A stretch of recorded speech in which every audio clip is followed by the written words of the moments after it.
Thoibe, kay lerege, yan thazadana ngasi unasi harisibo. Taton, mafam se nungsidra. Ibani ahanba unakibado. Nungsi. Kay tawage, nasa nungaitabukum ui, kay daw yaroge tabi nangbo. Kasi tawdeda, Taton. Ngasidi wam ta haijage yagadra. Hayo, yani, tarage ngasidi pena.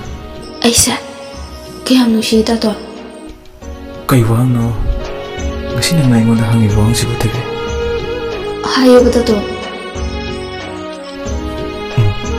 Yang nungsi, taibang palsina hek laiba makay nang nungsi kini. Taton giwahay sina. Amuk kaya na nusyal. Ay pili. Upag may suyal. Kay daroge tabi, ngasi nang naingon na uli ba mong sibo. Ngasi na Taton ginusyisak naman se.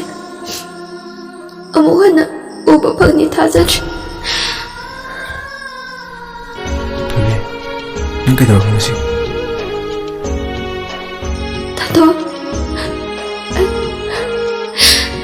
Ay giwakal tadukpiyo. Kay nang uli sibo, nangi wai sing sita na bara, mafam sida ibu lak tabi ade harisya. Taton.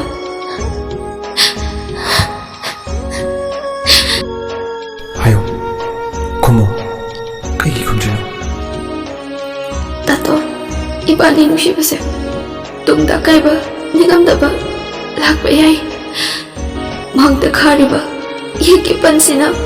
Ibani tungda rohay na tambiram da ba mali Taton. Thoibe, ay nang naudana, karam na hingani. Taton. Ay sa Taton ba tamoy sa inga nushida ba na tiya Taton?